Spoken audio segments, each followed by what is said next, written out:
ભરૂચ જિલ્લામાં યુવાનોને નશાના કાળા ચંગુલમાંથી બચાવવા જિલ્લા પોલીસ વડા અક્ષય રાજ મકવાણાના માર્ગદર્શન હેઠળ ચાલી રહેલાનું ડ્રગ્સ ઇન ભરૂચ અભિયાન અંતર્ગત એસઓજી પોલીસે દહેજ વિસ્તારમાં મોટી કાર્યવાહી હાથ ધરી હતી.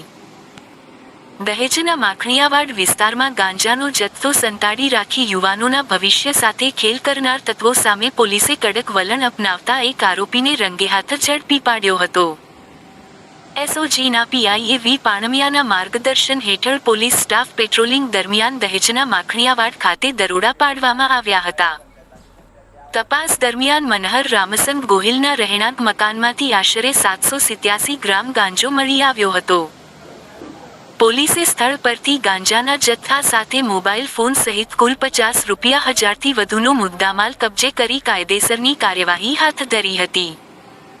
પોલીસ તપાસમાં સામે આવ્યું છે કે આરોપી દ્વારા વિસ્તારમાં ગાંજાનો જથ્થો સંતાડી રાખી નશાનો કારોબાર ચલાવાતો હોવાની આશંકા છે. યુવાનોને નશાની લત તરફ ધકેલતા આવા તત્વો સામે હવે પોલીસ દ્વારા ઝીરો ટોલરન્સની નીતિ અપનાવવામાં આવી રહી છે. દહેજ જેવા ઔદ્યોગિક વિસ્તારમાં નશીલા પદાર્થોની હેરફેર સામે સ્થાનિકોમાં પણ ચિંતા ફેલાઈ છે.